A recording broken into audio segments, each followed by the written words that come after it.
Welcome food fans, picky eaters, the flavor curious, and everyone in between. Nothing makes good food better than good conversation, and your table is ready. Welcome back to another episode of the Food for Thoughtcast with your hosts, Melissa Reagan and Steven Gonzalez, but you can call them Chef. All right, let's get this episode started. Ryan Reynolds here from Mint Mobile. I don't know if you knew this, but anyone can get the same premium wireless for $15 a month plan that I've been enjoying. It's not just for celebrities, so do like I did and have one of your assistants switch you to Mint Mobile today. I'm told it's super easy to do at mintmobile.com/switch. Upfront payment of $45 for 3-month plan, equivalent to $15 per month required. Intro rate first 3 months only, then full price plan options available. Taxes and fees extra. See full terms at mintmobile.com.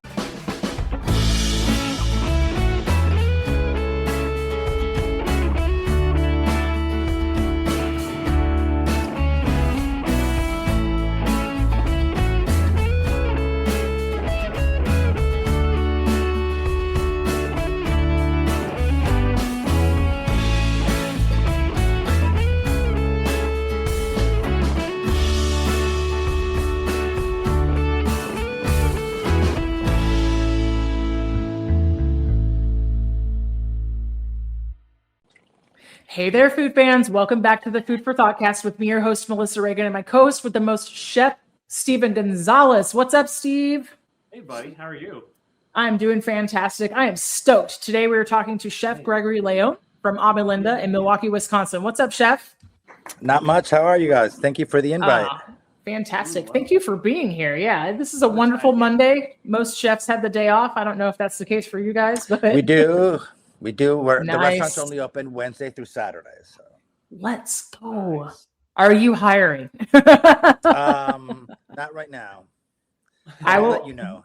I wash dishes. It's always been a dream of mine to live somewhere with stupid amounts of snow. That's just sarcasm, but yeah. This is the first time I've lived anywhere where there was a real winter. The first one was pretty cool. It gets really old really fast. I like to tell everybody. So when I came to visit Milwaukee in 2012, I came in August, and it's amazing in the summer. It's probably one of the greatest places to be in the summer. So, immediately I was like, oh, I'm moving here. I tell my guests that if I would come to visit in February, they probably would not be eating at Amelinda, Milwaukee. Crazy. The snow is gross. Snow is really gross. It's fun, but after that, no.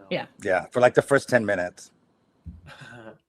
Yeah, it's insane. So those of us who are, have been around this pod for a little bit, or our regular listeners will know that I moved here from Texas. Who, when we have snow there, it's historic. And usually people are kind of harmed. And then it's usually like an inch of snow too, isn't it? Like people freak out when it's just very little. The state shuts down. I think in 2021 we had like 13 inches and the entire state shut down. It was crazy. Oh, wow. Like historically every county in Texas had snow on the ground at the same time for the first time ever. And then I moved to North Carolina, where I didn't think I would have to own a snow shovel. We've had 3 winter events since I moved. So it could be me. Yeah, you guys just had one recently, like last week, wasn't it? Yeah, we did. Yeah. So good times. Well, Chef, please, we start every episode by asking each other and our guest what was the most amazing thing you ate this week. You mind if I put you in the hot seat? Go ahead. Let's go. I want to hear it. The most amazing thing I had this week. I got to think about this for a second. I went to a brand new restaurant that opened in Milwaukee. I won't say their name because I'm not going to give them any free advertising, but they had a really good I like celery root salad that was pretty outstanding. So that was the most amazing thing I ate this week. Well, that, and we made blood orange sorbet at the restaurant. That was pretty good too. Nice. Tell me more about the celery root salad. So, like, how was it prepared, and what did it have on it? Well, the restaurant is a French bistro bistro. So it's like your classic celery root, like cut into little on the mandolin. And then what else? There was apple, some nuts, which I don't remember what they are now. I want to say walnuts. And then it had like a lemon vinaigrette that was really refreshing. Oh, that sounds so good. Kind of does all the classic things you would put with celeriac, and correct. I like it. And kind of like those wintry flavors. I feel like celery root gets a bad name. It's very underused. Oh yeah. I love like a celery root and parsnip puree just at the house. I like a little curry in mine. That's kind of the direction nice. I look. Warm spices or like garam masala or something like that. I like it. So that sounds really good. The Brits could never. Spring, like that sounds really, really good. Yeah. Get away from like all the heavy braised stuff. Have like a salad. Oh, not soon enough. Yeah. What was the most amazing thing you guys had this week? Steve, you go first. You always go last. Fine, I'll go.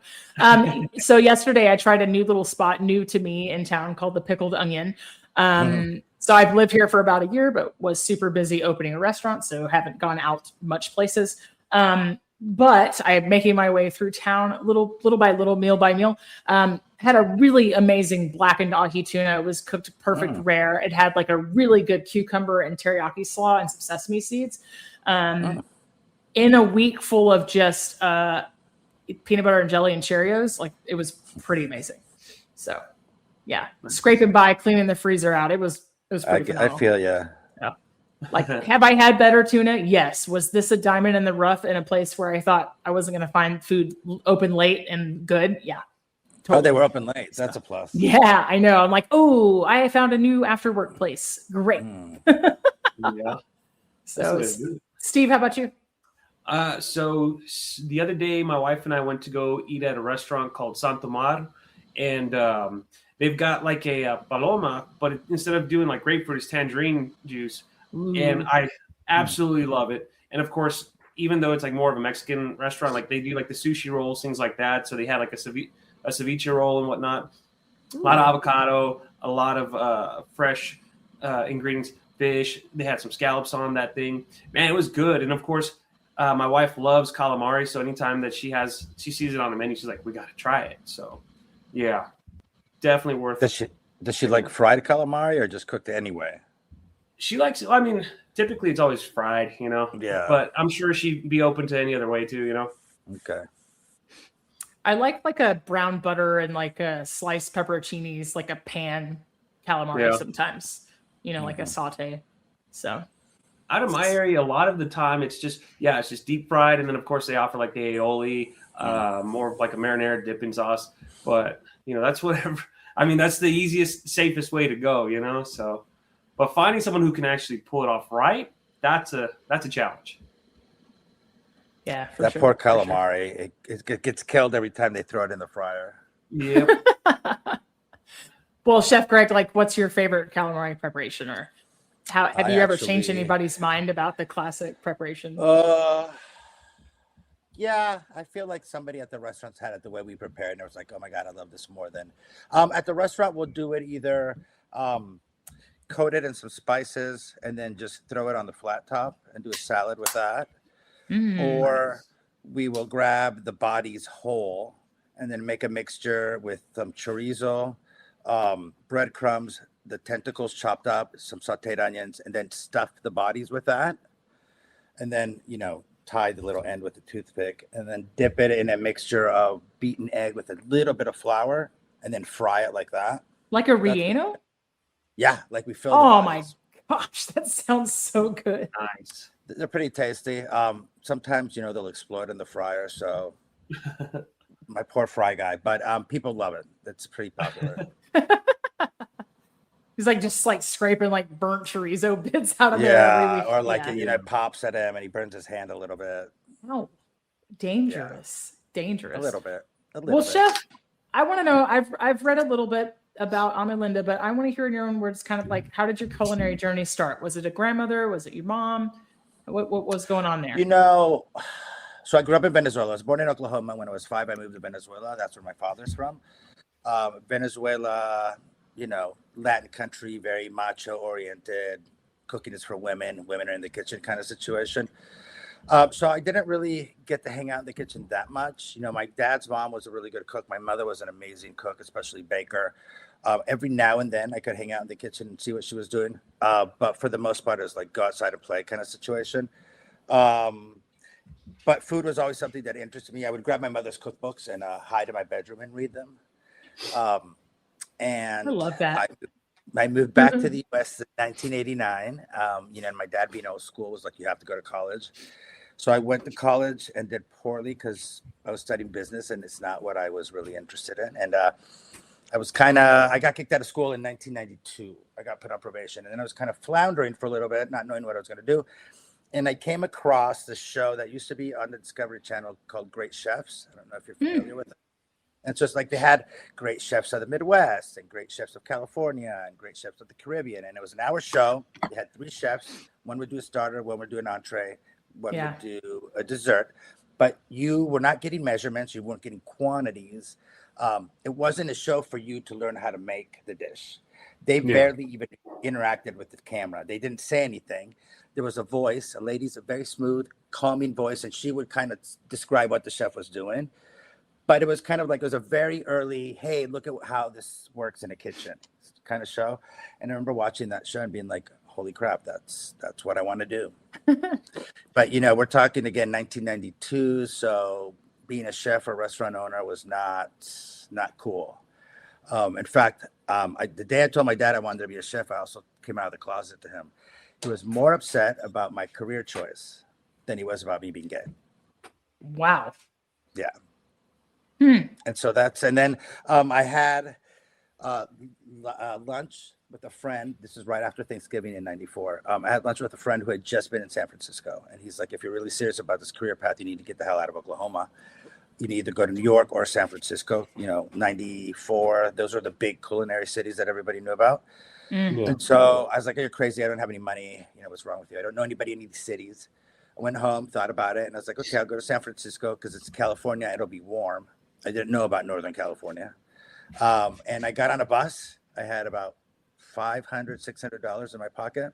Didn't know anybody, had never been there, had no job, no place to live. And 2 days later, I got off in downtown San Francisco to very cold, pouring rain and thought to myself, what have I done? But that was the beginning of it. Wow. That's an incredible journey. Yeah. No shade to Oklahoma. I used to live in Texas. It was my neighbor, right? But I'm like, I couldn't agree more. Like, there's not enough food scene there. There might be now, like in Oklahoma City. Now there is. In fact, we have gotten invited to go back to Tulsa, which is where I was born, and I have family who still lives there, to go cook at one of the restaurants that was nominated for a James Beard this year. Really? I can't remember the name of it. Well, they're semifinalists because they haven't announced the finalists yet. But yeah, Oklahoma's got a few good restaurants. But yeah, I got to San Francisco. I slept in the park for a few days because I had nowhere to live. And my first job was I walked by this restaurant and I was like, oh, this place looks really cool. I love the building. Knew nothing about the San Francisco food scene. Went in, put in an application, lied on the application, said I had tons of experience, which I had zero. They called me back a few days later and I got the job, and they fired me 90 days after that because you fake your way through. I faked my way into Zuni Cafe, which is a fairly well-known restaurant in San Francisco. Yeah. And I went home that night because by the time I got the job, I'd already found a place to live there. This guy had a house and he rented rooms. So I went home that afternoon after I got the job, and I got this job at this place called Zuni, and they were both like, that place is amazing. And I was like, okay, I don't know what this is. I was just talking about the chef the other day. She has passed away, but that woman used to make me cry all the time. Wow. God That's bless insane. That takes a lot of courage, just to pick up and go, especially if you know nobody in the area. That's awesome. Yeah, but when you're 24, you think you can conquer the world, and you're like, I can do this. Not me. Crazy. Not when I was 24. Really? I was still scared. I was like, I'm going to do this. And at 40, awesome. About every 30 days, I go, I don't have this figured out. This is hard. Every now and then, I'll be at the restaurant and it's like, oh, this is the day they're going to figure out I've been faking it. Fake it to you. But I'd like to think at least that part of my life I've got down and I know what I'm doing. Nice. Yeah, that's how it started. I just, my plan was to go to the California Culinary Academy. But I was like, I'll work and save up some money. And by my third job, I was like, I'm learning on the job. I'm not going to go to school. So I never went. I was very lucky though, that chefs would take me in and be like, okay, we'll teach you how to do stuff. There's 90 cases if there's a corn or whatever. So I feel like San Francisco was meant to be. It's less likely now, right? Because a lot of times that degree just gets your foot in the door, or it gets you like that first job. But I talked somebody out of going to school the other day. I was like, listen, like at age 40, I'm in a massive pile of debt for this piece of paper. Now, did the piece of paper get me my first job? Yeah, but then the first job got me the second, and the second got me the third, and so on and so forth. And I'm like, it's the interest, my guy. Like it's predatory, like, you know. Yeah, do not. I was just talking to somebody at work. Oh, one of my sous chef was talking to me the other day because he said something about having to pay off his school loans. And he also didn't go to school for cooking. He was going to school for something completely different and just kind of fell into cooking. And he's, one of the most amazing cooks I've ever had in Melinda. But he was talking about, I was like, how much is your, student loan? And he told me, it's like, oh God, that's so much money. That's like, ugh, yeah. No. I think about what I could have had with it, like a house or a different car or whatever. 2 restaurants, maybe. Or just like not dead, right? Not dead. That would be nice. Not dead. Not dead. But had you not gone to culinary school, we would have never met, Melissa. Yeah, that's right. So Steve and I went to culinary school together, and then something like 20 years later, I asked him to be a guest on the podcast, and the rest is history. Then we became co-hosts. He was like, he was like recurring guest enough times where like, you just want to make it official. He like, I can't job on pay you, but like, would you like a hobby that requires a whole bunch of time and pays nothing? Boy, do I have an opportunity for you. The best part is just led to a lot of good conversation. Yeah, it's really cool. We've gotten to meet great people such as yourself. Right? Thank you. So one of the reasons why we started the podcast is because we wanted to break down the barriers between, the home cook or the person who's watching Food Network, the maybe a different part of the hospitality industry where we think like there's not room at the table for everybody, or like maybe everybody's not in the same conversation. But like, I love doing this because I want people to get to know you, and maybe there's that person listening out there that's like, I've been thinking about getting in the business, but I don't know where to start. But like, it's just like another little, it's the butterfly effect, right? It's another little ripple, So yeah, go ahead. If somebody is thinking about getting into the business, I'm like, don't do it. I shouldn't say that. If you're going to get into it for the right reasons. Yeah. I mean, it takes like, fame isn't it. Money sometimes isn't it either. So, yeah. Sometimes, but money isn't it for sure. It takes a certain breed, and it's not for the faint of heart. So it is not. We're all like a little bit cracked, but then we find our people, right? Right. Yeah. Yes. Well, hey, chef. So like, tell us all about Melinda. Like, I would love to know how it started and what was the inspiration. And so Melinda started as a pop-up restaurant in December of 2013. I had moved after being in California for 18 years. I just woke up one day and I was like, I'm 42. I've got a roommate who I hate. I'm broke because all my money goes to rent. I'm done. I'm done. But I struggled a lot because in my head, if I left San Francisco without opening my own restaurant, then I was going to be a failure as a chef. And I went and had dinner with a friend of mine, Kimberly, who was also a chef. And we were talking, and I was like, Kimberly, like, the universe is just kicking me in the ass. And, I'm having a really hard time here in California. And I'm not happy. And, I hate the person I live with. So I said, but I can't leave because I'm a failure if I leave. And she says, well, maybe the plan was you came here for 18 years. You learned all this stuff. Now you go someplace else and you take all that knowledge with you. And I was like, oh, okay. I had never thought about it that way. 2 days later, my dog and I packed everything up and we just traveled the U.S. starting like March, I think it was, of 2012 to August of 2012. I went to Venezuela to visit my family, and I had gone to Portland earlier in my travels, and I was going to move to Portland. And then at the end of August, a friend of mine who lives here in Milwaukee was like, you should really come see Milwaukee. And I was like, I have no idea where that is or anything. And I knew nothing about it, like not even the TV show references, nothing. And so I came in August and fell in love with the city. One of my favorite restaurants here had just opened. And we went there for dinner one night and it was packed and everybody, like the food was incredible. I kept thinking, wow, this restaurant could be in San Francisco. So clearly there's a market for good food here. Went outside, smoked, came back inside. And one of the ladies that was eating with us, she's like, you should just stay here and open a pop-up restaurant. I was like, you're drunk. What are you talking about? And I ended up staying here. A year later, I opened a pop-up restaurant, which was called Melinda. We did that for a year. And then in August of 2015, we opened our doors to where we are now. We just celebrated our 10th anniversary last August. We are inspired by the Iberian Peninsula. So Spain, Portugal, you won't necessarily find the dishes the way they are made classically in those countries. It's more our interpretation or our take on it. We only do dinner, 42 seats, and then we have a chef's counter and a bar. Super small staff. There's only 8 of us. All 8 of us work every day the restaurant's open, so we're like a little family. Yeah, it's named after my parents. So my father, being from Venezuela, his name is Amilcar, so Amilcar. My mother was from Minnesota, and her name was Linda. So Ami is from his name, Linda is hers. Right. That's cool. Also, in Venezuela, there is this custom of naming your home, and I'm not talking about like your mansion. Everybody does it. So if you're coming to my house, I would say go down street XYZ, turn left, and then look for the house named whatever. So Amalinda was the name of the home my brothers and I grew up in also. Oh, wow. That's amazing. Cool. Yeah. I was going to ask like which thing came first. And I speak like a fair amount of Spanish, having worked in kitchens for a long time. And I was like, I'm going to ask her what Amalinda means, but like, I don't think like, if you say it, it's all one word. But if you separate it and you say, mi, Linda, it also means to my beautiful. Oh, yeah. Right. Yeah. Like, but we don't separate it. We pronounce it all together. My parents are almost 100% responsible for my love of food and for teaching me. And I don't think they realized they were teaching us is that like food is something that can bring people together, can strengthen the bond of the family, can make somebody feel better for like maybe 10 minutes after having a really shitty day. So we wanted to name the restaurant after them. So the restaurant's small but mighty. We have a lot of really awesome regulars who love us. 4 James Beard nominations. So the last 10 years have been pretty good.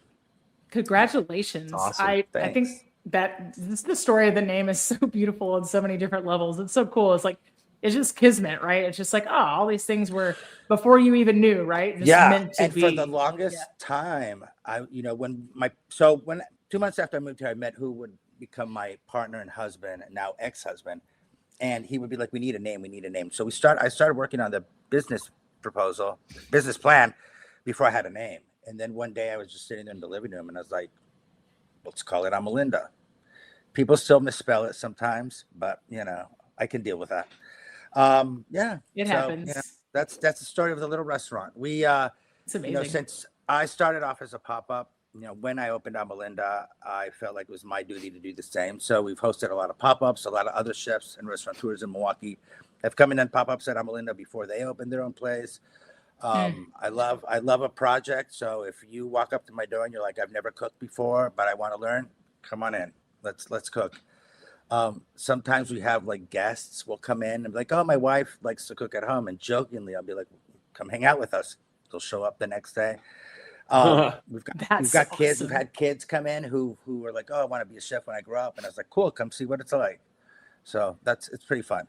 Oh, if somebody had done that with me, I would have ran so far. I would end up being I don't know, like a secretary somewhere or something. In an office. No shade on office work, but I think I would have been so scared. Like there's only one way it could have happened for me. And that's the way it happened. It's like culinary school and somebody feeding me a dream that wasn't real. Wasn't real. I like it when like, especially the kids who come in who are like, oh, this is what I do for a living when I grow up. Because, we're in that space every day. I've been in that space almost every day for the last 10 years. Yeah. So you kind of become immune to it. You don't really notice things. And it's familiar. Like, and it becomes a routine. Like, I love what I do and I love my restaurant, but sometimes I'm like, here again. So to have these kids come in and act like you just dropped them off at Disneyland, it's great for us and my kitchen crew, because then we're like, okay, cool. Like, you center yourself, remember where you are, remember what you're doing. Sometimes it's really like just awe-inspiring to kind of like remind yourself that it's kind of like a Superman costume that we get to wear.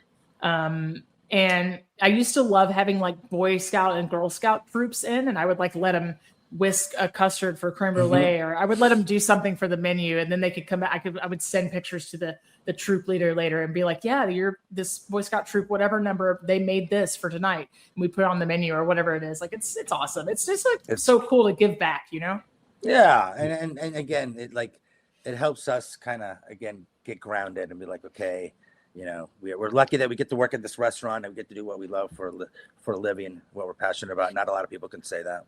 Some people never figure out what they love to do. Yeah, they never do. Story. They just work a job. Being a small restaurant, a small staff, I would imagine your menu's kind of small and more of a staple, or do you change it often? Our menu evolves every week. Really? Yeah. So it's a very small menu. We have about 5 starters, 6 entrees, and then we'll have 2 to 3 desserts. I remember when I worked for other chefs in California, and I was just their little grunt. And your menu doesn't change, let's say, every 4 months. After month 1, you're a robot. You're like on autopilot. You're not really paying attention. So I didn't want that to happen to my crew. I wanted them to always be engaged. I wanted them to always be thinking about food and what we could do. I get bored easily and distracted, so I wanted to do this for myself, so it would keep me engaged. And I wanted to do it for the customers. I think we're the only restaurant in Milwaukee that changes their menu that often. So what'll happen is we'll go in on Wednesday, we'll sit down, we'll look at the menu from last week. I'm like, okay, what did we just put in last week? That's going to stay another week. What's been on for a hot minute? What am I tired of looking at? What's expensive? So we'll put 3 to 4 new dishes on the menu. And then we'll see what we got from the farmers. Oh, we got these great parsnips. How about we put that with the steak instead of whatever it has? So then we'll tweak a couple other ones. Some we'll leave alone because they're good the way they are. But it keeps everybody engaged. One of the other things we do is I don't know everything about Spanish and Portuguese cooking. And after doing this for 30 years, your brain kind of like tends to go back to the same 4 dishes every now and then. So it's a collaborative effort. Like my chef de cuisine, sous chef, and chef de partie all give me input on what's going on the menu. So they'll come to me and they'll say, okay, chef, I saw this dish. What if we do this? So, I have to kind of guide them a little bit. Well, that's a little too Asian. Let's try to give it more of a Spanish slant, or absolutely not. We're not doing that dish. But I want them to feel like they have some ownership and some pride in what they're doing, which they do. All of their names are on the menu also. I love that. I'm pretty secure in my cooking skills and what I can do. So I don't need to take credit for other people's work. Of course. So I want to make sure, I try to touch as many tables during the evening and go talk to people.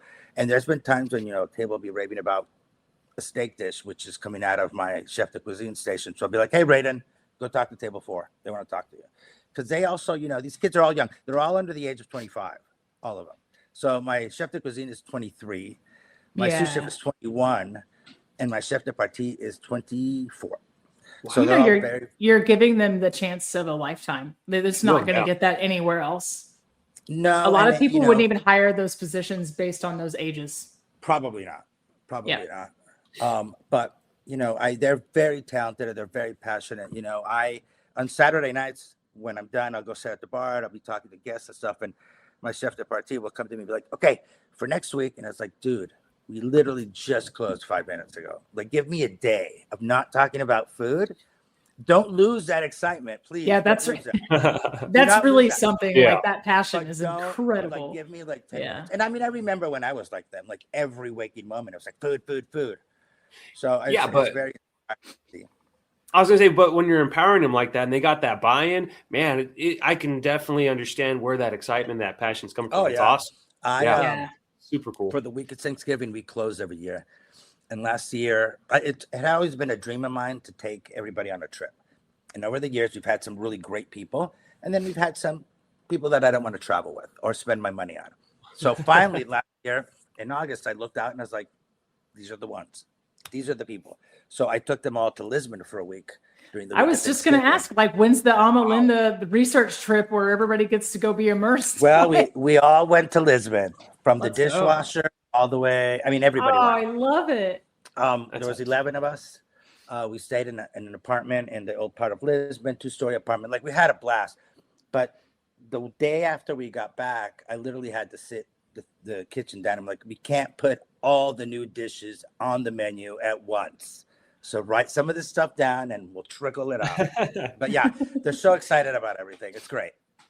I love that. I love that so much. I worked for a very ill-fated tapas place for like a year. It just not great management, like really not the right market for it, but I learned so much. Like we had cochinito, we had cassoulet, like the real one. You know, they flew people over from Segovia to teach us how to make paella, and we had the right rice and all the things. And I never forget the things I learned. Like we were making the albondigas and the real rice pudding and the actual Spanish flan and all this stuff, right? But it was a really incredible experience for me. But I was EC there and had no idea what I was doing. It was way over my head. It wasn't a good outfit to be with. It was just like, nah, but I could never discount that. And what it really instilled in me is like a love for the Spanish stuff. Like now I'm this far many years removed and I'll still buy like torta bread and I'll still buy like the good boquerones and like the good olive oil, like, you know, and that's just like, that's like a happy place, even though that experience didn't turn out, the food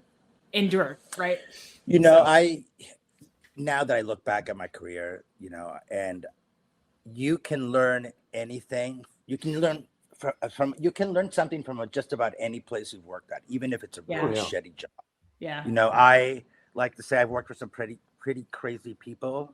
Same. And I look back and I was like, okay, at least from them, you know, what I learned was what not to do. They showed me what not to do when owning a restaurant, what not to do with my staff, how not to treat people, how not to treat people. Yes, because we don't yell at Melinda. We're not yellers or throwers. So I tell people that people go like, oh, you should go be on Hell's Kitchen. And I'm like, well, first of all, I'm not interested. Secondly, I don't like being yelled at, so I don't yell at people. I worked for Sonic for like 8 months. I was a sous chef during the day. I love Sonic. I love Sonic. The drive-through. I love Sonic. Yeah. So for about 8 months, I worked there because I was a sous chef during the day and I cut my hand pretty bad and I needed to pay for stitches. And I took a second job as a fountain. So I was like making limeades, like making shakes and stuff. Those limeades, those cherry limeades are the best. Seriously, right? And so, but I learned a lot of things there about systems, about cleanliness, super corporate. I'm like, I can't discount it. I can't. Yeah. So. Yep. If you're open-minded and you're paying attention, you can learn just about from any situation you're in. Oh yeah, most definitely. Absolutely. I always just tell people like just be a sponge. Like if at the moment that you say I know, that's when you get discounted and people are like, well, I'm not really going to talk to them because they know. Yeah, that or like I like to tell the staff also the moment people will be like, so we have an open kitchen. And so every single customer walks by us, and more often than not, they're like, "Oh my God, this is so great! Oh my God, I loved it!" Blah blah blah. And I'm always like, "Oh, very humble about it because I feel like we're good, but we're not fantastic yet." And that's just my opinion. I think everybody else thinks we're pretty great, but I think the moment you're like, "Yeah, I'm fucking kick ass," that's the moment when you start to go downhill. You stop caring about your food. You stop caring about. And I've seen it happen. I had a sous chef come work for me a couple years ago, and great kid. And for the first year he was with me, he would come up to me with dishes and he's like, I'd like to put this on the menu. And I would get angry because I didn't think of that dish. And that was the first time that had ever happened to me in that restaurant. And then he just, from constantly hearing, oh my God, I love this restaurant. Oh my God, I love your food, became complacent and lazy. And so, you also have to be kind of grounded and have 2 good feet on the planet Earth and realize that people might be telling you all the time that you're amazing, but that doesn't mean you can't grow some more. Well, it's just like this balance between never being able to be satisfied and still like not taking things for granted. Like totally. If you're the person that nothing's ever good enough for you, nobody will want to work for you. But if you're the person that's like inspiring people to like I like to say I value progress over perfection. Like if you're just constantly 100%. If the only person you're competing against is yourself yesterday, then great. But if it's like nothing will ever be good enough, then maybe you're in the wrong business. Yeah. And maybe you need to go talk to a therapist. Yeah. And it's all about perspective. Like some people like yourself, like we're good, we're not great. Like, you're keeping yourself humbled. And then you'll have some people who are like, well, I'm still driving to be great. And so there's a lot of different perspectives for pretty much the same opinion, which I think is really good, and that strive, maybe not for perfection, but to just continue to better yourself every single day. That's health. I don't like people with a big head. There's somebody was telling me a story a couple months ago about this cook that works in town. So Milwaukee has a very tight-knit food community. Do all the chefs like each other? No, we're human. There's some of them that I'm like, ew, I don't want to talk to you. But for the most part, we're all friends. We know each other. But this guy, a bartender at another restaurant who's a friend of mine, was on the street, ran into this cook and asked the cook how he was doing. And the cook's like, well, you know me, I'm just putting beasts on the plate. And I was like, that is the worst fucking thing I've heard anybody say in years. I was just like, oh, God. So that people like that, it's people who treat cooking as a sport really drives me crazy. I mean, everybody's entitled to treat it how they want. But, people who treat it as a sport just kind of rubs me the wrong way a little bit. Melissa's heard this story a handful of times. Well, one of the things that keeps me grounded is when I was in hotels working my way up, there was a kid that was working there, and he was very competitive. I'll outcook you, I'll outcook you, I'll outcook you. And one day he had to do fish and chips, and he got frozen fish out of the freezer straight into the fryer. Ooh, greasy. Did he burn himself? Greasy fillet of fish. I don't remember that part, but then he puts that with potato chips. I'm like, that is why I will the never chips. The chips. It's the chips part for me. So that's hysterical. Anytime I catch myself getting a little bit of like, yeah, I could do that. I'm like, fish and chips. Let's see your procedure. Let's do this together. Fish and chips. And it's a very good mentality, in my opinion, to have for myself, because I can't tell you how many times people have said, man, for being a chef, like, you're so down to earth. Like, man, I was expecting you to be like this arrogant prick. Well, and get your teeth kicked in enough times and you'll. Yeah. I mean, my parents also were very good at teaching us from a young age that nobody is better than anybody else, no matter what your job is or how much money you make or the color of your skin. So I try to be humble, and I try to make sure everybody who works at Melinda is pretty humble too. Yeah. It's a good way to be. But again, you give them that, you empower them, you give them that buy-in. Like, yeah, those are the best tools that you can have, and then it's, we were actually all hanging out last night. It's, we're all friends. We all get along. We all like to, I'll be like, hey, what are you guys doing? Let's go grab a dinner, or who wants to go for a walk? So like we all, which is really odd. That's cool.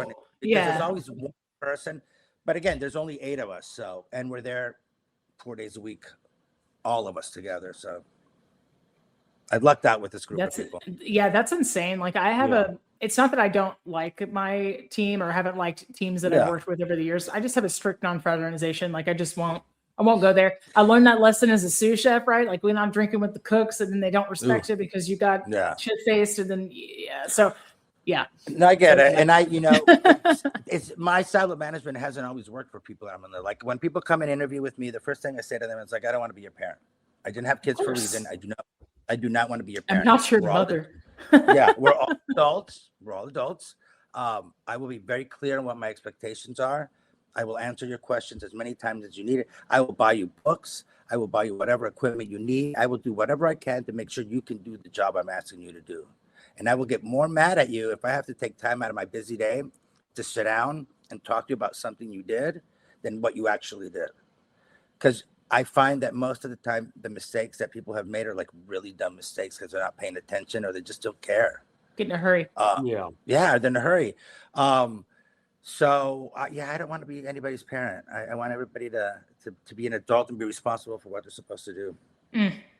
What a novel concept. Just take just ownership, accountability. Yeah. And so the point of that was, the way I run my kitchen is quite different. Obviously, I let everybody have input, but also I don't want to be breathing down your neck. Like I don't want to do that. If you mess up, you'll find out because you will know. You will see it in my face. Well, and also like you don't have time to do that. No, like if you're open for that amount of days, you only have a limited amount of time to get it right. It has to be really tight. So it's like very tight. No. Yeah, they when we were in Portugal, the cooks were telling me one day, they're like, we've all worked for people who yell at us, which sucks. But your thing is almost worse because it's that disappointed father. Disappointed dad. Oh yeah. Like guilt. Great motivator. I'm so disappointed. And I tell them, when I say this to them every time they do something where I have to talk to them, which isn't very often, but I'm like, you guys came in to work for me and you started up here. And this is your bar up here. So when you do something dumb that's down here, it makes me mad and it's disappointing. If when you walked in, you were down here, then I'd be like, okay, this is what I got to work with. I know but no, you're giving me this all the time. You spoiled me. It's the most terrifying thing ever when a chef that I work for doesn't yell. I'm like, please yell at me. Please say something. Please, anything. Yeah. It's I used to approach. yell at my ex-husband a lot in the restaurant and decided after the pandemic that I didn't want to do that anymore. Sure. I don't know. I have been yelled at. I prefer the constructive criticism and the feedback because, like, if you're gonna yell at me, it depends like on what kind of mood I'm in. I'm not gonna match it, but I'm gonna be like, well, I'm gonna just kind of take a step back. I've gotten yelled at, and my problem is that I didn't take it quietly. So like there are a couple of times when I got into fights with the owners, and I was like, I'm out of here. I threw a pan full of oil at somebody once. This owner, he was drunk in the kitchen. And he was like, it's a long story, but he wanted me to cut everybody. And I was like, I'm not, it was a tapas restaurant. I was like, I'm not cutting everybody. We're about to get hit. And he's standing there and he said, if you need all these people to run the kitchen, then I don't need you. I can do it better than you. And I was like, okay, have fun. And I just walked out. It's wild. Steve was talking about that guy like throwing frozen fish into the fryer. I quit a job one time on my way out. I took a handful of ice and just went nice. And was like, I'm out. Well, he had fired one of the waitresses who was a friend of mine, and then this whole thing happened. And so I go out in the dining room. I was like, "Where's Heather?" I'm like, "Heather, I'm leaving. I just got fired too." So I was like, "Do me a favor, grab that painting on the wall." So there's this giant painting that So here we're walking out. I've got my stuff. She's got the painting. The painting actually is hanging in my living room now. That's amazing. Yeah, that's probably the only memorable quitting story I have. Steve, you were talking about the guy that challenged you to the duel, and he dropped the frozen fish in the fryer. And I was telling Chef Greg the duel. I was like, the duel. I walked out of a job once and I threw a handful of ice cubes in the fryer and was like, I'm out. Ooh. Enjoy that. Hopefully, I apologize for stepping out just a moment ago. Exactly your what I called arrived right in the middle. That's what and then fortunately my wife got off. But yeah, no, I've done that before. I've thrown like little ice cubes in the fryer, like just to mess with some of the fry cooks. The ones that I like, they would get like the small ones, but that was just. I worked at this one place out in the country. It was just good old country cooking. It's like smothered green beans, chicken fried steak, and it taught me a lot about like a family running their own business and kind of like things from scratch. And so you can learn something from everywhere. But we had to have this like half partition wall between the line and the dish area, and we had like the most aerodynamic croutons, so I could get like a lot of air, and it was just like ping the dishwasher in the back of the head, and I just be turning back around to the flat top and be like, like nothing to see here. He would get so mad. It was so fun. Who's throwing croutons at me? The dumb shit you do when you're a kid and working on a line. When you have all this responsibility you shouldn't really have because you don't really know what you're doing. Oh, for real. Well, Chef Greg, I have a couple of questions. Maybe these are hard hitting. Maybe you've heard them 1,000 times. I have no idea. What do you think, or what do you find to be people's biggest misconception about the food from the Iberico area? That it's spicy. Fair. And that it's Mexican food. Yeah. They're like, where's the cilantro? No. Yeah, oh my God. It drives me insane. I mean, in Portuguese cooking, there's cilantro that they brought over from Africa. But when we first opened, people would come in and they'd be like, where's the taco? Where's the whatever? And I was like, I would just get so offended. But I think that's the biggest misconception, that it's spicy and that it's like Mexican food. I think I'm having a hard time thinking of any dishes in Spanish cooking that are spicy. Portuguese has a couple, again, because some of the peppers made it from Africa. Like that gambas, you could put like a little, you could, like a little, it could be like, not like, for vanilla folks, it could be too spicy. True. But it's nothing like, Mexican food. But Portuguese has peri peri, which is a pepper that, came from West Africa. The slaves brought it over. So peri peri chicken is one of the few spicy dishes that I can think of from Portugal. Okay. Oh, and then everybody eats tapas and paella every day, all day long. Paella is like special event stuff. Right? It's a huge pan. It feeds like 15 people if you're doing it in the right pan. Like you can feed 20 people out of that paella pan. It's crazy. We've never made it at Amalinda, and we don't do tapas either. Yeah, good for you. We'll leave that to other people. So you're saying that you have starter, entree, dessert, so not really like small plates, like a true starter size? Yeah, and we're in Wisconsin, and so people in Wisconsin like Wisconsin portions, so you get a lot of food. Yeah. Nice. Amazing. So is it a healthy mix of local, and do you end up importing some, some specialty A lot stuff? of, yeah, we imported like some of the olive oils that we use are imported, a lot of the spices, specialty vinegars. We try to use as much local produce as possible. So we have one farmer, Amy, and we've been working with her for like, I would say 11 years now, because we were working That's with her during awesome. the pop-up. Then we got two other farmers that we've picked up within the last couple of years. So that's great. Excuse me, in the late spring, summer, and most of fall, it's fantastic. You get some amazing produce. Winter hits, you're like, okay, what else am I going to do with potatoes today? So then, we'll order from the produce company. The meat company's local. We try to use a lot of local cheeses, being a dairy state. So we try to use as much local stuff as possible. But we also know that in order to offer interesting food to our customers, sometimes we got to look outside of the state. Yeah. Well, is there anybody around you or just in the state that's doing anything that's got Spanish or Portuguese flair? Or have you been able to make like some connections or? Well, there's a cheese, and I cannot remember the name of the dairy, and they're going to kill me for this, but they make something called the Wischego. So like Wisconsin Manchego. Out of sheep's milk, and we've gone and hung out with the little sheeps, and the cheese is Oh. so that I've got a gentleman who owns Hometown Sausage Kitchen, and he makes all of our linguiça for us, which is Portuguese sausage. Yeah. So yeah, there's some good people here making some great Iberian inspired products. I love that. And then what's your go-to dish that you tell people, like, in order to be introduced to this type of food, you have to start here? Is there a good starting point if somebody's completely new? Somebody came into the restaurant for the first time? Sure. I'm trying to think what would be on the menu that week. I would say a good introduction to Spanish cuisine would be this dish called pork carcamusa, which comes from Toledo. And it's a pork stew. It has chorizo in it, but we put what's called chistorra, which is a smaller chorizo, almost the diameter of a pencil. Oh, man. So we do that, braised pork shoulder. It's got two different sauces that we make ahead of time. One's a tomato based and one's a piquillo pepper based. I love piquillo peppers. Oh my God. So we serve it with potatoes, sometimes cabbage. So that would be a good one for Spanish. For people who are like, I know about tapas and I know about paella. I want to see something else.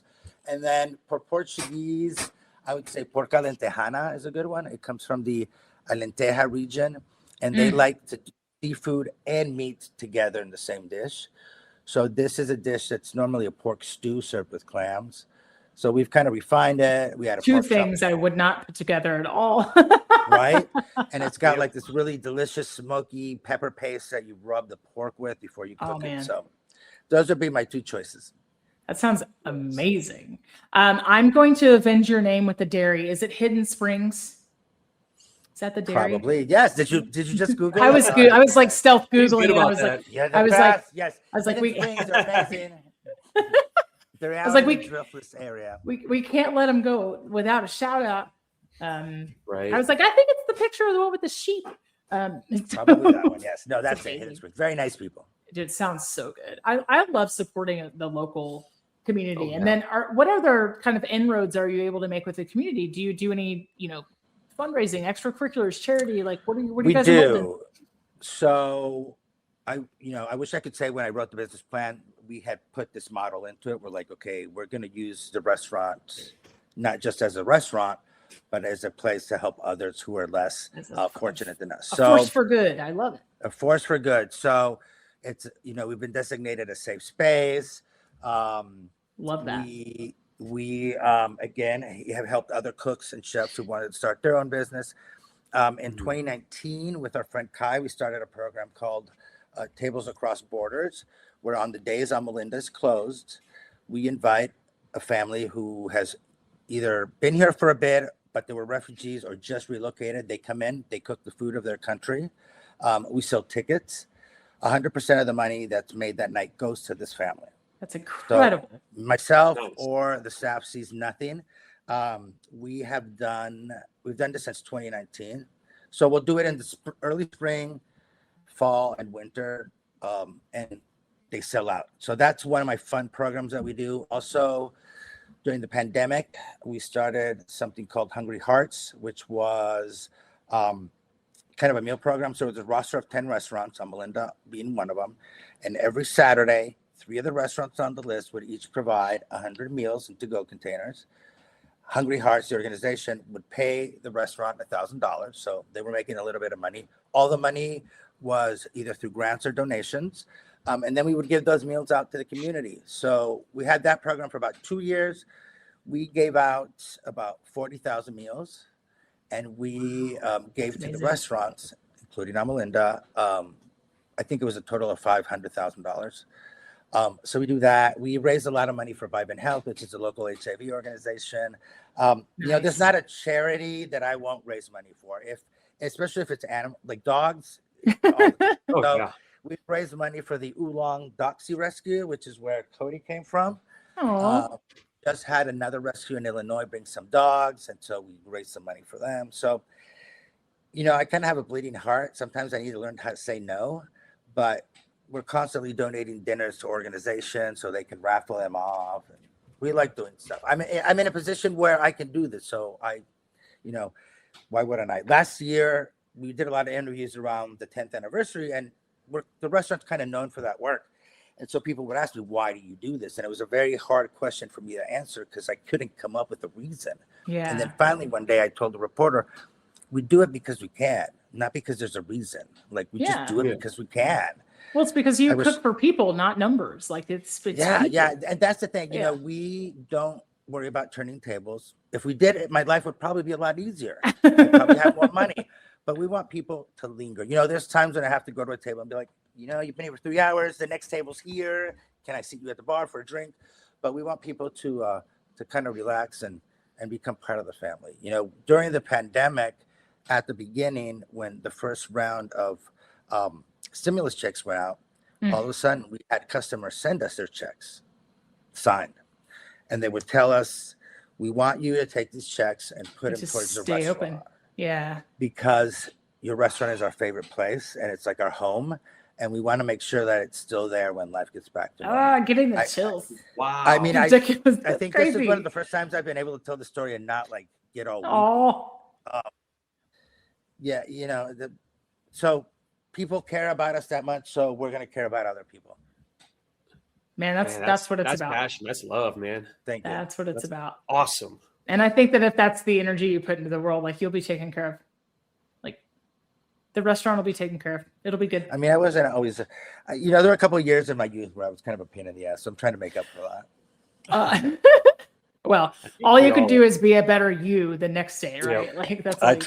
We try. So. And you know, I feel like by operating a restaurant like that, my staff, whenever they decide to leave, which is hopefully never, and go up in their own place, hopefully they'll take that model with them. Yeah. Yeah. That's all you can hope for, right? And I think it's so important too, like just anybody who is in any type of business, not to begrudge people when they move on to something bigger and better. Yeah. That's the worst. No. Like, you'll never make it without me. You're making a huge mistake. Just, dude, shut up. You know, the first couple of times my sous chefs left, it was like I took it really personal because, you know, I'm working with this person. Back then it was 5 days a week, 10 hours a day. I see you more than you see your wife.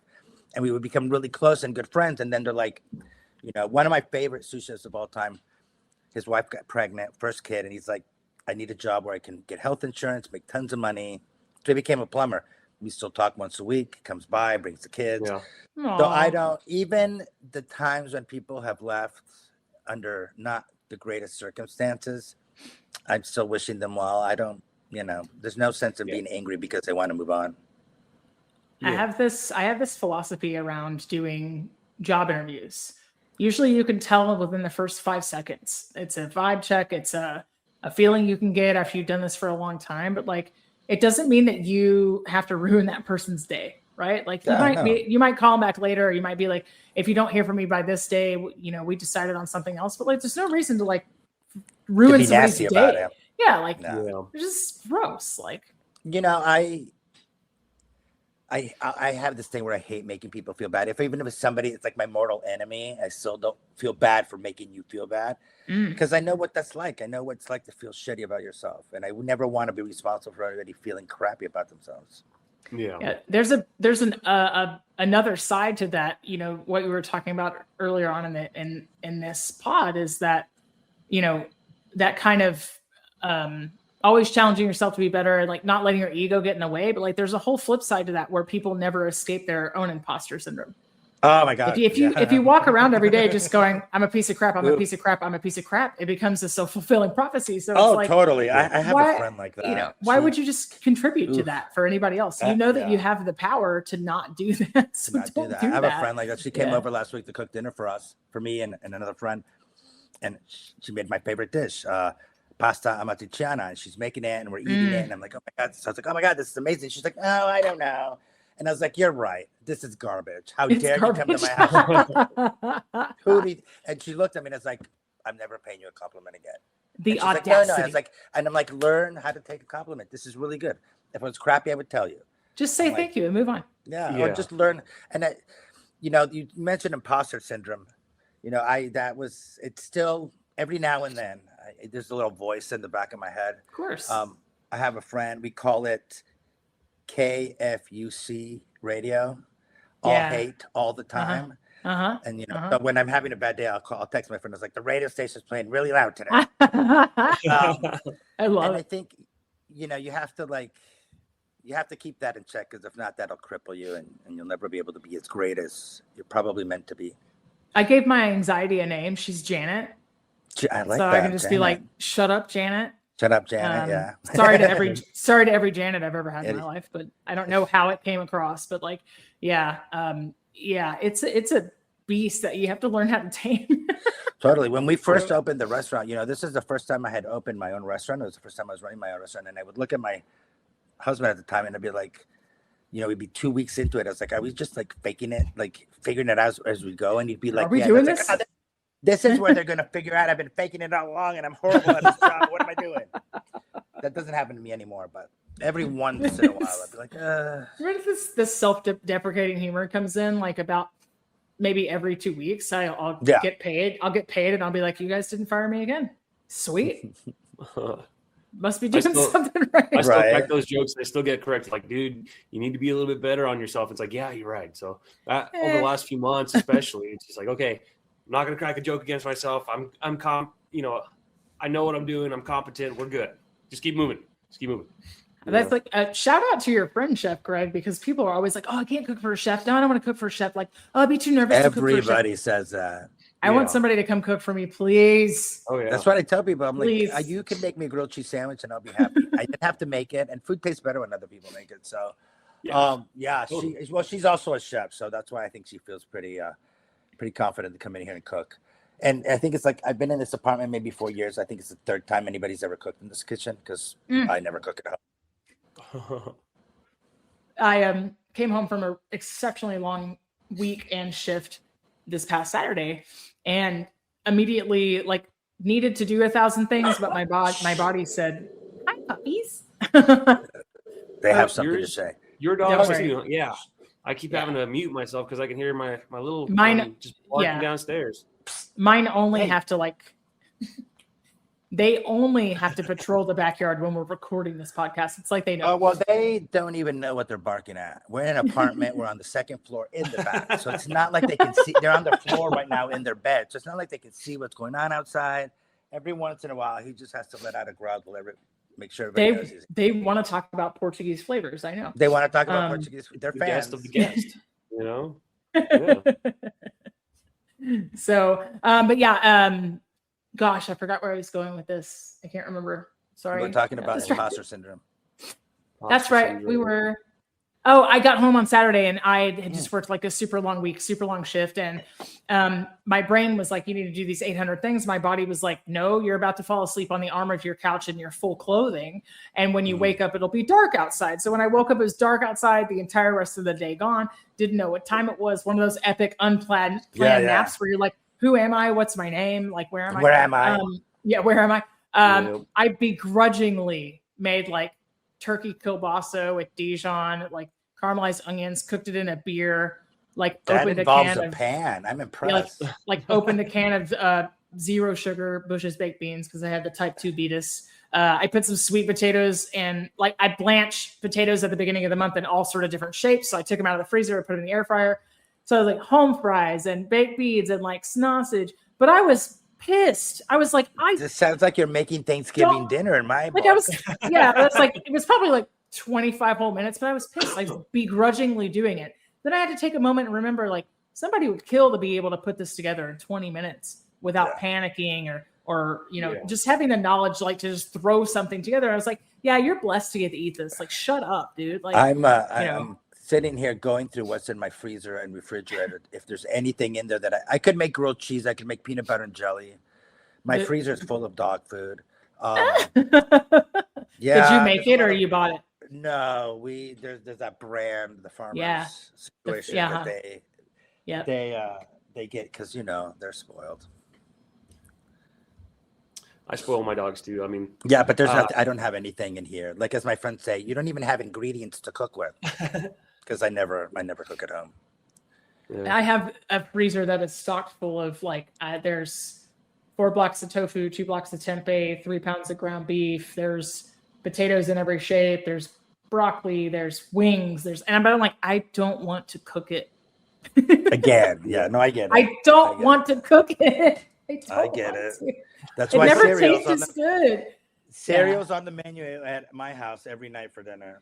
What's your go-to cereal? We just had an episode about the 11 worst cereals ever made. Ooh, I want to hear what those were. There's always Frosted Flakes. Okay. There's always some sort of adult Cheerio because, like I feel like every now and then I have to eat a healthy cereal. Like multigrain? No, but like not like super sugary. Yeah. Like, Honey Nut or like just plain Cheerios. What else do I have up there? I just bought Frosted Rice Krispie, which I'd never had. Like those are delicious. Okay. Then Apple Jacks. We just finished a box of Apple Jacks. Oh man. And I like to put sugar on my sugary cereal. Like I want the spoon to like I want it to be like sand on the bottom of the bowl. I don't have type 2 diabetes, so or at least I don't know if I do.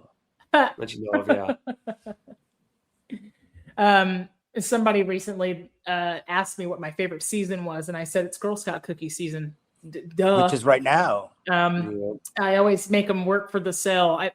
They don't know I'm going to buy them anyway, but I'm like, you need to tell me your name and like how old you are and like what it was the thing you learned this year and whatever. Like make a sell, right? This girl clocked me from a mile away. She was out in front of the supermarket, and I said, and we went through the spiel, and her mom was kind of laughing. She was kind of shy, and I said, like, hey, like, what's your favorite flavor? She's like, I have 5 favorite flavors. I was like, ma'am, nice. you are 7 years old. How's one of your favorite flavors the one with coconut in it? Like, how? She's like 7 going on 40. But yeah, somebody. Right? So she got me 5. I bought 5 boxes, and then somebody was like, you can't eat those. You have type 2 diabetes. I'm like, yeah, I'm trying to get type 3. Type 3. Like, let's go. I just placed one of my friends here, her daughter. This is her first year in Girl Scouts, and it's like, I will buy. So she sends me a thing. I go online. I'm buying the cookies, and I was like, okay, I bought $100 worth of cookies, so I need to like send this order in. I'll give it to my staff. Yeah, that's what you got to do. I promise I won't eat them all myself. That's what you say, and then you end up eating them all by yourself. And then it's like, midnight on a Friday, and you're like, oh, these are delicious. This is a nutritious dinner. There's coconut in it. That's a fruit. You're like, I've made bad decisions. I've made very bad decisions. So Chef Greg, if you're able to share, like, what are you cooking this week, or can you give us a little peek? Are they always secret until you open? Or no, not at all. So this week, I think the menu's staying the same. So we have a lamb shoulder, we have a pork chop. We always have skirt steak. We're serving that with one of my favorite Portuguese sides, which is called milho frito, which is called fried. It means fried corn. And it's this little corn cake that you make, and it's got kale and cheese, and you fry it, and it's delicious. Oh my gosh. The one thing we're doing right now that's super exciting, we started last week, is we don't have happy hour. We tried it, never really stuck. But when we were in Portugal, we discovered the Portuguese sandwich culture. So they've got these 3 great sandwiches. One is called a prego, which is a beef tenderloin sandwich. One is called a bifana, which is a pork shoulder sandwich. And then they have the francesinha, which is like a fork and knife sandwich. It has both pork, beef, and linguiça in it. And it's served on white bread. We grill it, and then we put it in a big bowl. There's a beer, tomato sauce on the bottom, and then a cheese sauce that we put on top of it, and then a bunch of shoestring potatoes. In Portugal, they like fries a lot. They serve potatoes with a lot of things. So we took the francesinha and kind of like refined it, made the fries a little bit smaller. So on Thursdays between 5 and 7, if you sit at the counter or you sit at the bar, you can order these sandwiches. Only at the counter, only at the bar, only from 5 to 7. Nice. I like my rule. And so we're really excited about that because this is our second week doing it. The guys did a great job imitating or like coming up with our own versions of these dishes. So I'm excited about that. Hopefully it's going to take off. What else? We're making cantaloupe sorbet. I know that. I'm trying to think if we had talked about anything before I left on Saturday. Yeah, I don't think much is changing on the menu this week. Cantaloupe sorbet sounds incredible. Do you guys have full bar? We do have a full bar. And so I'm not a drinker. I grew up in Venezuela where alcohol is not a big deal. So growing up, my parents, my friends and I never thought about going and getting booze. Unlike when I moved to the U.S. when I was 19, I was like, you guys are obsessed with drinking. What's the big deal? Totally. Came out of the closet, went off to college, drank a lot, hate it, hate the flavor of it, don't like being drunk. So I know very little about wine, very little. But I have this amazing human being who runs the bar program called Yara. And she's actually about to become partners in the restaurant. She came from me. She said she wanted to be a partner. So everybody in the front of the house, Yara, Alexander, and Mariah, all contribute to this. It's the same thing as with the dinner menu. They contribute to the full bar menu. They've got some incredible cocktails. The only thing I can think about thinking about cantaloupe sorbet in Portugal is like a port with a floater. Kind of sounds like a little white trash, but I think it could get there. I might have to ask Yara about that. Yara, what do you think about this? All of our wines are Spanish and Portuguese only. They do a great job with the bar program. Or like some sort of, port boysenberry sorbet or some such. I don't know, whatever the local Milwaukee, the local, the barrier. Fruit? Yeah, the local fruit. Really probably a lot of apples. Apples, year round. Pears. Yeah. There was the Milwaukee apple at one point. Well, then you got to go like Calvados, right? No, that's French, I guess, but. That's French. I mean, we do have some French liqueur. They've got, so in Spain, they've got an apple liqueur. What's it called? I can't think of the name of it, but she's Googling it right now. I think there's an X in the name. There's an X in the name, and I think it comes from the Basque country. Ordoki, I think is what it's called. Okay. Maybe. I have no idea. I think it's called Ordoki, but there's an X in there. Igaski? Manzana. Yeah, it's like EGIAZKI. No, I don't know that one. The one I know is Ordoki. Okay. So we could do artisanal natural Basque liqueur without preservatives. I don't know. Interesting. It's a brand, I think, maybe. Not sure. Oh, okay, yeah. So we could do that with some Milwaukee apple sorbet, but I don't think I can find any Milwaukee apples right now. I'm like, put me on your menu by proxy from a distance. I'm just kidding. This is her drink. I can just imagine. Like, I know you don't know this woman, but she's going to start contributing to the drink menu. She's from Puerto Rico. She would just be like, adios, and then just walk away. Adios mío. Yeah. Adios. Yeah. Yeah. Or adios, which is what I'm used to doing. Adios, which is what we don't want her to say. Yeah, she came to me in December, and she's like, can I talk to you about something? I was like, crap, she's leaving. I'm like, what? And she's like, no. She's like, quite the opposite. She's like, I know this is your baby, and especially after the pandemic, you've been, very protective of it. What would you think of me, like, becoming a partner? And I couldn't get the keys out of my backpack fast enough. I was like, here you go, bye. I'm gonna go travel, have fun. Go to Home Depot and make a copy of these. Bring them back. I'm like, this is a great idea. So we're working on that right now. I love that so much. That takes so much courage. That's a huge ask. For her, yeah. Oh yeah, but I think she probably knew I was going to say yes. It's her. That's incredible. I love that so much. Well, Chef Greg, we've had a wonderful time. I don't want to take any more of your time today. You've been so gracious. Thank you for coming on. I can't wait. I have never been to Wisconsin. You should come to Wisconsin. It's actually Milwaukee's got some great restaurants I'll take you to. Come in the summer. Do not come in the winter. Okay, you got it. So July, August is a good time. September.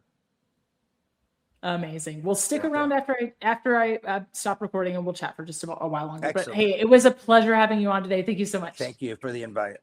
All righty. Bye-bye. Bye. Bye-bye.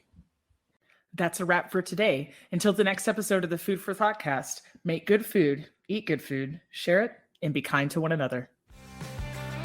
Thanks so much for listening today. You are part of what makes us special, and we are so glad you joined us. Don't forget to rate, subscribe, and leave a review. Just like food, delicious podcasts are better when you share them with others.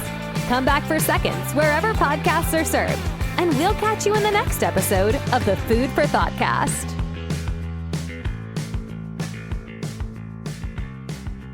You can find us on Facebook and Instagram at the Food for Thoughtcast or at www.foodforthoughtcast.com, where you can link to all podcast players, or you can send us an email at foodforthoughtcmc@gmail.com.